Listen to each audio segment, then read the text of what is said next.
Gracias, Pastelo, te agradezco mucho la información y bueno, muchos comentarios sobre el tema de corrupción. José López Roma, ciudadanos de doble moral tienen el gobierno que se merece, pedimos policías confiables y ofrecemos mordidas y nos detienen. La gente está enojada y también una autocrítica. ¿No nos hace falta una autocrítica sobre la corrupción? Isaac Noriega, imagínate que existiera la revocación de mandato, todos los días fuera un escándalo queriendo tumbar al gobierno en turno. No todos los días, pero por lo menos cada 3 años que se fueran. Está aquí en cabina, le doy la bienvenida. Fíjese usted, tenemos para que usted la aproveche, ponga mucha atención. Pocas veces Sonora es privilegiado con visitas de este nivel. Y tenemos pues un experto mundial en el tema de la corrupción. Me refiero a Robert Klitgard, fue presidente de la Universidad de Claremont Graduate en California del 2005 al 2009. Antes de esto sirvió como decano de la escuela Fredericks Pardee en Santa Mónica, California. Es doctor por Harvard. Previamente trabajó como maestro de economía en la Universidad de Durban en Sudáfrica. Ha sido profesor de economía en la Escuela de Negocios de Yale. Ahí donde está Ernesto Cedillo, ¿no? De hecho, sí, exacto. Ahorita nos dice si nos tocó verlo. Ojo, ha trabajado o ha investigado, ha sido consultor, ha llevado el tema a más de 30 países de Latinoamérica, Asia y África, y ha sido llamado el experto líder en el tema de la corrupción. ¿Qué hace aquí Robert Klitgard? Va a decir usted, ¿vino por unas coyotas o qué? No, lo trajo Guillermo Noriega y el Colegio de Sonora para celebrar los 10 años de Sonora Ciudadana, un organismo que tiene 10 años combatiendo la corrupción, que hace 10 años no nos hubiéramos imaginado que el tema exactamente hubiera aprendido. Robert Klitgard, bienvenido, buenos días. Gracias, muy buenos días. Y habla de perfecto español. Memo, muy buenos días. ¿Qué tal? Gracias, Luis, por la entrevista. Robert, a ver, preguntábamos en Twitter desde la mañana, porque hay que aprovechar, ¿por qué somos tan corruptos en México? ¿O es un gen que, como dice en la anatomía del mexicano Roger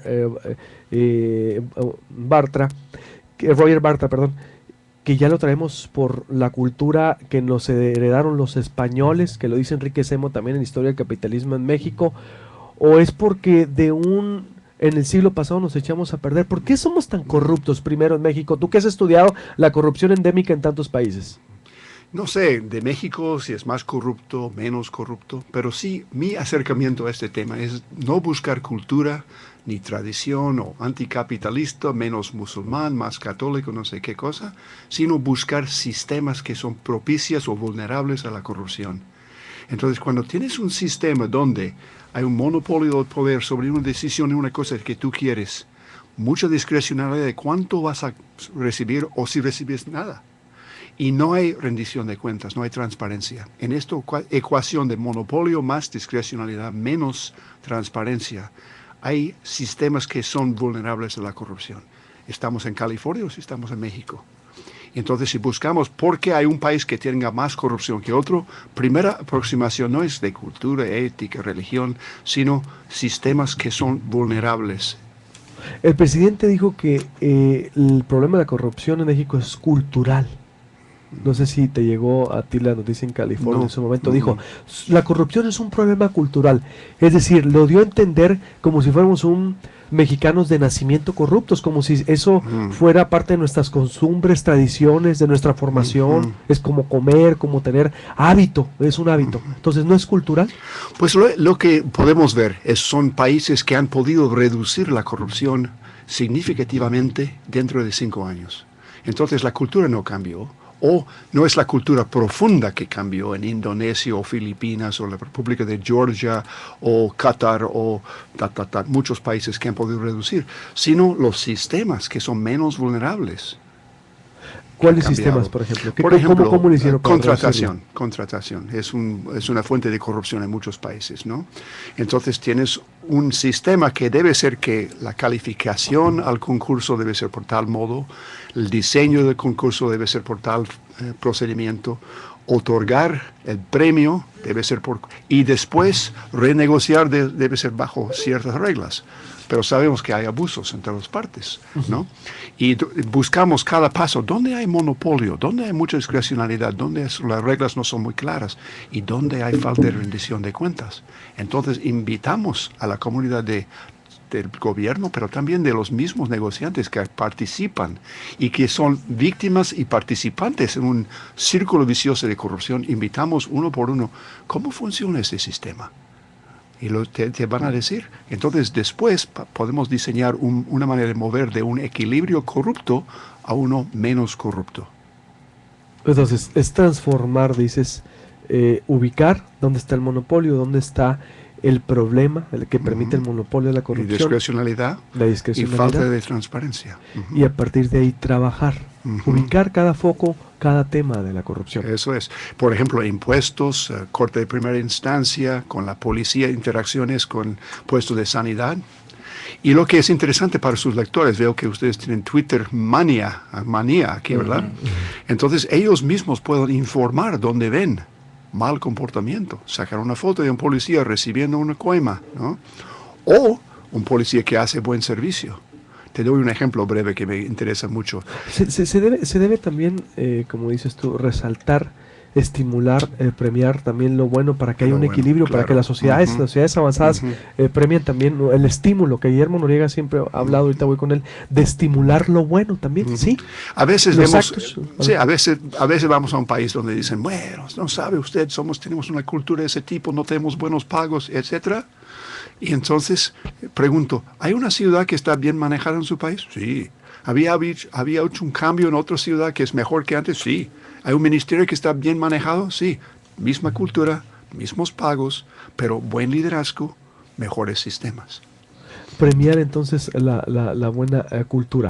¿Y en México por dónde pudiéramos empezar? O los estados fronterizos, ¿por qué no emular? Tenemos muy cerca California, digo, qué bueno que a Guillermo Noriega se le ocurrió traerlo a usted, pero ¿por qué no imitar? Yo siempre he dicho, las campañas deben de cambiar la dinámica, ¿por qué no competir para ver quién es más transparente, menos corrupto, la mejor propuesta? Como aquí por primera vez en la historia, dos candidatos empezaron a competir para ver quién era más transparente. ¿Y por qué no competir por quién roba menos? ¿Quién es más brillante en una propuesta? No, aquí... Y ahorita decíamos, gobernador que llega, gobernador que se va desgastado porque ha robado. Y todos, cuando creímos que había habido peores, uno satura al otro. Y podemos hacer un recorrido en la historia de Sonora, pero igual pasa en Chihuahua, igual pasa en Sinaloa, igual pasa en Nuevo León, Guillermo, y tú que estudias el tema a nivel nacional. Entonces, lo que digo, ¿por dónde empezar ahí para evitar todo esto? Bueno, el premio Proyecto Puente contra la corrupción, ¿qué te parece? Pues no estaría un concurso. Vamos a juzgar varios pueblos de Sonora. Mejor el premio Sonora Ciudadana. Okay. Ellos son los del tema. ¿Y cuáles ciudades han hecho más progreso? Vamos a celebrar y luego documentar cómo lo han hecho.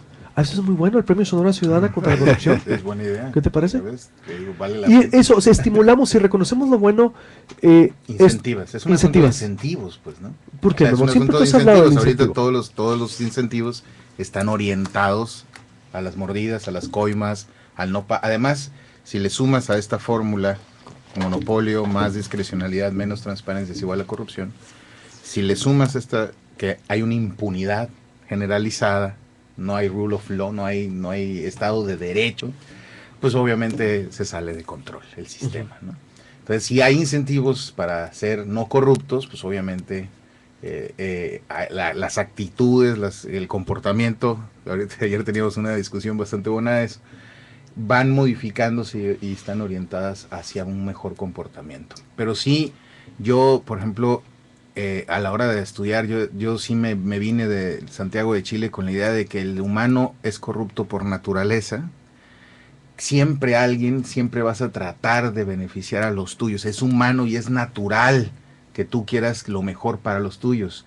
Lo que no es natural es que sea a raíz y a costa del otro, de la otra persona, de tu sociedad.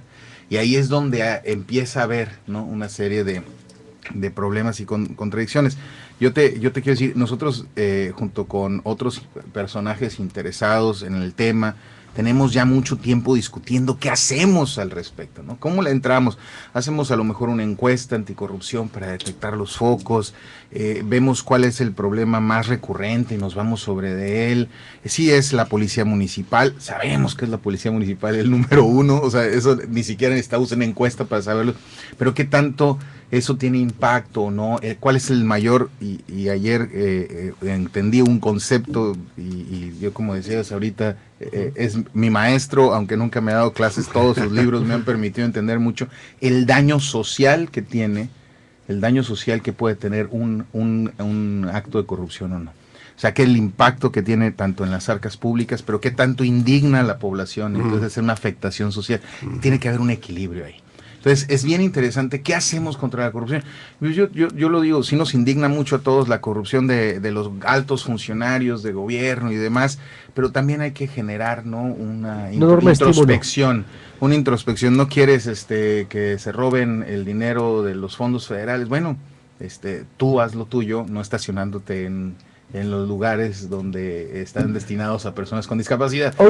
No desmordidas, ve generando un clima de... Tienes razón, porque como tú lo has dicho, Memo, a ver, para que haya corrupción se necesitan dos: ciudadano y autoridad o empresario. Es decir, es un binomio, no es solo, es que el gobierno lo genera, aunque es el gobierno quien debe poner el ejemplo, como lo dice Maurice Jolis en los diálogos del infierno entre Maquiavélico y Montesquieu, siempre lo cito. No le quieras pedir, príncipe, al vulgo que respete la ley o que respete el status quo cuando el príncipe es el primero que lo viola. A ver, pero antes de irnos con el estímulo, yo estoy de acuerdo. María Amparo Casar también hablaba en el 2006, por ejemplo, cuando perdió López Obrador, debe haber un estímulo para el perdedor incluso, que el que pierda se vaya de líder de la oposición parlamentaria, legislativa, para que se quede en un papel protagónico como lo hace España. Yo también sí creo en el estímulo, pero a ver, Robert Klitger y Memo. Pero caso Sonora, caso otros estados. ¿Y qué hacer con los ya corruptos? Aquí la teoría es, yo pienso también que debe de castigarse, debe haber cárcel, o que la ley aplique un castigo para quien robe, porque si nos dedicamos a premiar lo bueno y lo malo, por ejemplo, en esta administración que ha habido tanto escándalo de corrupción y que se ha salido de control gracias a las redes sociales que han denunciado, que contra los ¿deben ir a la cárcel quien robe, por ejemplo, te pregunto? Todas las campañas exitosas que he estudiado de ciudades, de ministerios y de países tienen un principio que es el principio del pez gordo. Al principio de la campaña, la gente ha escuchado todas las palabras finas, discursos elegantes, y no lo creen. Entonces lo que quieren ver es alguien que cae y se fríe, pero no un pequeño pez, ¿no? No un policía común, sino alguien importante, y que uno o dos de ellos sean del partido en poder, para que la gente no confunda la campaña contra la corrupción con la campaña contra la oposición. Todos los casos exitosos tienen al principio el pez gordo, o dos o tres, pero de ahí mueven a la prevención, mejoras de sistemas, participación popular y de la clase negociante para dar transparencia y rendición de cuentas. Entonces sí es necesario que caiga un pez gordo. Big Fish, que vaya entonces. No, Little Fish o varios. Sí, varios. Entonces, sí es necesario durante el ejercicio de gobierno o al llegar. Porque si vamos a la práctica internacional, por ejemplo, Gerald Ford lo dice en The Shadow, el legado del Watergate, Bob Woodward lo dijo. Yo me sorprendí cuando llega Gerald Ford, después de Richard Nixon, después ya Jim Carter gana, pero Gerald Ford perdona a Richard Nixon. Es una especie de tour de page, le da vuelta a la página porque el gobierno no quiere, la sociedad no quiere ya. Estaba tan golpeado Richard Nixon, el legado, obvio que tú te sabes la historia del Watergate, estaba tan golpeado ya el gobierno, el desprestigio de la política, era los años 60, venía todo eso, que llegó Gerald Ford y dijo: enough, basta, esto es, ahora lo que quiere la gente es ponernos a trabajar, perdonó, cerró el caso, intentó, y eso lo agarraron en México, es el pan de cada día, llega un gobernante, enough, dice, ¿no? A ver, vámonos ahora, a ver, la gente no quiere, vamos a ver hacia enfrente, no hay que mirar por el retrovisor, pero eso hace daño.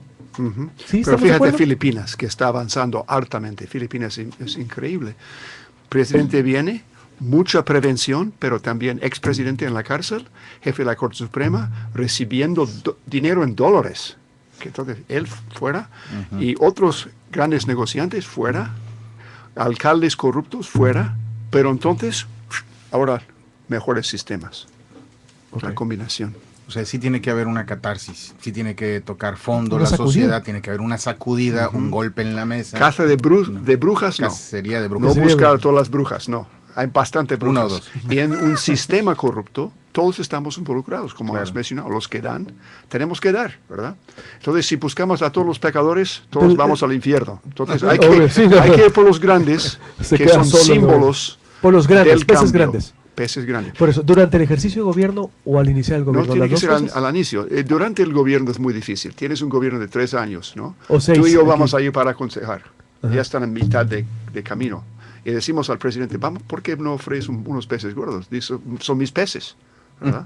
Muy difícil para él. Ujú. Al inicio de, por ejemplo, en 2 o 3 semanas, Ujú. para ustedes, Sí, en entonces septiembre, puedes, sí, bueno, en septiembre, Ujú. entonces puedes empezar a pensar en cuáles son los símbolos destacados.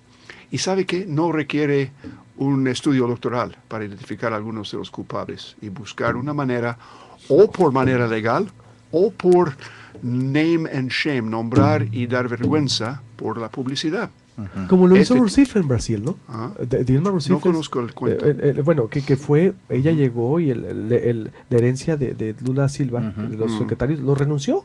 Es lo que dices tú, es decir, a ver, exponerlos, pero durante también, si sale el escándalo, irse por el pez Ujú. gordo. Y fue lo que no pasó aquí, lo que no pasa a nivel federal también, Memo, ¿estás de acuerdo? Sí, no A pasa nivel nada. local y a nivel federal. Bueno, Ve también es que la no pasa SST. nada, ¿no? Ujú. Digo, nos hemos enfrescado nomás en que es que es Sonora, pero a nivel federal también, la SST, Sí, el claro. grupo IGA, es decir, Claro, no pasa nada. Y la Casa Blanca del presidente, bueno, de la esposa del presidente, que es, no sé si que se haya extendido mucho la noticia, pero creo que el problema es ese, que no termina pasando nada. Pero sí, la idea es que en algún momento exista esa catarsis social y esa catarsis política y alguien tome la decisión, ¿no? Y que a los ciudadanos, por último, Robert Klitgar, quien se va conectando, quien va escuchando, porque hoy va a estar, ¿a qué horas va a estar, Memo? A las 11 de la mañana en el auditorio de posgrado del Colegio de Sonora, ahí en Avenida Obregón y Callejón Ayón, ahí a un ladito del Colegio de Sonora, es en el Colegio de Sonora, en la parte de posgrado. 11 de la mañana, evento gratuito. Ah, bueno, No hay soborno. No hay soborno, no nos tienen que dar ninguna Mochada, ni billetito, nada. ni mochada, ni nada para ir, ahí adelante. Gratis, gratis puede ir a ver a Robert Klitgar, máximo exponente contra la corrupción, a Memo Noriega, en el marco del 10º aniversario de Sonora Ciudadana. Por último, ¿qué le recomiendas al ciudadano? Porque insisto, para que haya corrupción, sí estamos hablando. Y está muy fácil lo que dice, a ver, lo que ha estudiado más de 30 países, a ver, detectar, admitir y corregir, el DAC, incluso personal, a ver, espiritual se va, detecta dónde está, programa, evalúa, reforma, corrige, el que la haga, la paga, cuando ejerces el gobierno, no hagas un borrón y cuenta nueva, y a ver, vamos ahora con ¿qué le dices al ciudadano? ¿Qué le dices a los ciudadanos para que no haya corruptos? Para que haya corrupción se necesitan dos. Ujú. Bueno, el ciudadano es víctima. Tiene que pagar al policía de que le para, porque si no, hay mucha transgresión. Tiene que pagar para el médico que no debe pagar. Entonces, yo creo que a él, lo que él puede hacer es, por medio de redes sociales, por ejemplo, es informar a los otros ciudadanos. Mira, yo tuve que pagar aquí hoy día, el ipaid.bribe.com, este website de India, muy bueno, Buenísimo. ¿Ah, sí? donde Pagué informan. una mordida.com, Sí, Tú puedes ver, y fácil, entonces tú informas, hay en 30 países esto ahora. Entonces tú tenías que pagar ayer y tú, confidencialmente, sin tu nombre, yo tenía que pagar a Klitgar ayer una coima. Él va el día siguiente, sí, yo también. Entonces yo vengo, o alguien viene con un iPhone y saca una foto. De repente tienes un escándalo y una transparencia que evita y a veces tumba el sistema corrupto. Y que también lo has mencionado, Memo. Sí, Lo has mencionado, es decir, ha ¿cómo? pasado muchas veces a nivel, bueno, no muchas veces, pero ha pasado ahí experiencias y justamente es lo que vamos a ver hoy. Excelente. Esas experiencias internacionales. Dejo una como palabra iPaid para Bribe. sus oyentes, que sí es posible reducir la corrupción, aunque jamás eliminarla, ¿no? Jamás eliminar, pero mucho mejor es posible, punto 1. Punto 2, para un país que está en vías de desarrollo, a la mitad del camino como México, mucho talento, mucha potencia, el control de la corrupción es un paso imprescindible para llegar a la próxima etapa. Estoy de acuerdo. Sí es posible. Solo falta voluntad también. Con voluntad se hace, ¿no? También del gobernante en turno. Hay muchos candidatos que dicen que quieren luchar, entonces, ¿por qué no tomamos en serio a lo que dicen y les ayudamos? Perfecto, ya los estamos ahí. Tengo aquí el compromiso de Javier Perfecto. Gándara, de Carlos Navarro, Manuel Jesús Valdenebro y Javier Lamarque, por lo Vamos. menos que aquí en los micrófonos que han pasado. Entonces, bien. Bienvenido, Robert Gracias, Kliger, mucho en gusto, verdad. un placer gusto, conocerlo. qué honor. Igualmente, Memo. Muchas pues, gracias felicidades. por el espacio y aquí los vemos el día de hoy, 11 de la A las mañana, en el Colegio de Sonora. No se lo pierdan, la verdad es un privilegio tener a Roberta aquí con nosotros. Sí, sobre todo, y gratis, porque estamos... No, Y es que gratis. no puedo, van a cobrar mucho, ¿no? Es ahí gratis. Bienvenido. Ok, gracias. Gracias, Robert Kliger Buena y suerte. Memo Noriega en el marco del 10º aniversario de Sonora Ciudadana a las 11 de la mañana en el Colegio de Sonora. Voy a hacer un corte y vuelvo con comentarios de la audiencia. Muchísimos.